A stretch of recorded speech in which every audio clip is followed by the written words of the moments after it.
Hi there, this is Max with UMax. Today we're going to talk about the newest scanner from Shining 3D, the Einstar. We'll discuss its strengths, what it compromises on, and who it's for. In general, the Einstar is a budget-friendly, versatile, multi-use scanner with some unique features. It also specializes in facial scanning. But let's start with the specs.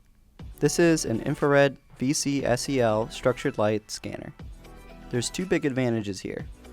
One, it's great for scanning things outside because you won't need to make some shade. Two, the scanner is safe for eyes whether open or closed, a necessity for facial scanning. In object mode, it has a 0.1mm point distance. In portrait mode, that's 0.2 millimeters. That's very impressive for a scanner this cheap. In fact, it's better than its siblings in the more expensive Einstar line. Does this mean it can outperform scanners about 10 times its cost? No. We'll explain why later. It's a little complicated. Optimum working distance is going to be a little over 15 inches. The FOV is 17 by 15 inches, which is good for this distance. Keep in mind that with this scanner, you're going to be pretty close to your subject most of the time. In terms of scanning speed, it's going to max out at about 14 FPS, which actually isn't bad for a scanner of this price, and it only really makes things a little bit harder in certain scenarios like hard angle changes. Otherwise, it's actually pretty smooth. You might have noticed that there's no accuracy value. Well, the short answer is that it's not that important for this scanner. But if you're curious, I did compare the point deviation values on the calibration, and they seem to be about the same as the Einstar products, 0.045 millimeters. We also have integrated full color scanning, also very impressive at this price point. Okay, let's talk about the scan quality. How is this not just an Einstar H that's under $1,000 with better resolution? Well, let's talk about that term. When we think about resolution, we usually think about a measurement of how many points or a density of points within a certain size, like you would a TV or a monitor. But the way it's used here is very different and kind of confusing. Instead, it's a measurement of how close two given points can get to each other. While that's important, especially when scanning smaller objects, what about the amount of points? It doesn't matter how close the points are if there are much less of them in some areas. The computer will just have to fill in the gaps, and the quality will be less than you might think. The amount of points in a given surface is going to be less. Despite the closer point distance, you're going to lose a bit of definition. So how much? How much are we really going to lose from this? What is the true quality of the Einstar? Well, in lieu of exact numbers, let's use a visual example. Here's a clever benchmark. A 3D printed object is scanned, and the data is used to print an object again. By comparing the two objects, we get a general idea of quality, accuracy, and what we lose from reality. And while it's not what I expected when I first saw the specs, it makes a lot of sense, and the results are very good for a scanner under $1,000 with these capabilities. The value proposition here is simply unmatched, and you really don't get a scanner like this in this price bracket. And it's safe to say that the results are more than suitable for the applications it's being advertised for. More on those in the summary at the end. Facial scanning with this scanner was excellent. It's a very smooth experience, and you don't lose a lot from the reduced FPS. I didn't have to close my eyes, and the scanner can easily capture my eyes, my face, and my hair, and in color. I can even toggle extra light on the scanner if I need it. You can see some parts over here, the hair looks a little bit weird. We should have scanned that area a little bit more.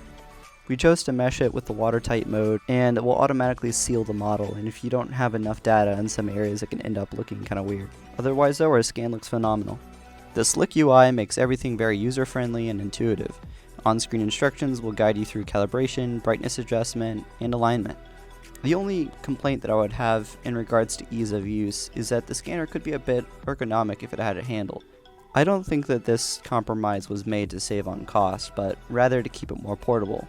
Adding a handle would more than double the size of the scanner, and you would need a much bigger case. I would say the sacrifice is well worth it, because the scanner weighs only a pound. It's not that big of a deal. Object scanning was good too. The small object mode gave me a little bit of trouble though. Many objects will require some effort to scan in small object mode. Objects less than 4 inches will likely require a setup such as this to maintain tracking, where in order to get a complete scan, we'll have to do multiple projects and align them together, which isn't all that hard. It doesn't take that much time, but it is a little inconvenient. Ideally, your object will have plenty of features. It won't be reflective, and it has some nice texturing. Objects like this are a breeze, but difficult objects are sometimes better off just using medium to large object mode. which is a lot easier because of the increased scanning range. Consider also getting a manually operated turntable for the scanner. It makes many objects much easier and quicker to scan. The medium to large object mode was nothing short of solid, surprisingly quick for a low frame rate scanner. The quality was still excellent. Especially in this price range, it's overachieving for sure. The texture quality was also excellent. All the bells and whistles of Shining 3D's scanning software here too. That includes data editing, post-processing, project group management, global markers, and tracking can be done in 4 different modes. That includes feature alignment, marker alignment, hybrid, and texture. This type of scanner is pretty good with black objects, but it does have trouble with reflective objects. So you'll probably have to cover it in some sort of spray, like a scanner spray or dry shampoo or something to just give it a matte coat. Another thing I like about the scanner is that the effective scanning distance can be modified. That being said, optimally you're still going to be staying pretty close to the object. Honestly, the software could be a video of its own. It's one of my favorite things about working with their products. Many meshing and post-processing options that would normally be reserved for dedicated software are quickly available without any commitment. One of the things they haven't really touched on yet is the packaging. It's tiny. The whole thing can be thrown into a backpack with a laptop and power pack for a fully functional, compact, portable scanning workspace, all neatly and safely contained, ready for a quick setup. Whether you're scanning things outside or you just move locations a lot, it's pretty ideal. So to put it all together, the Einstar is the closest thing you can get to an industry-level scanner with a consumer price tag.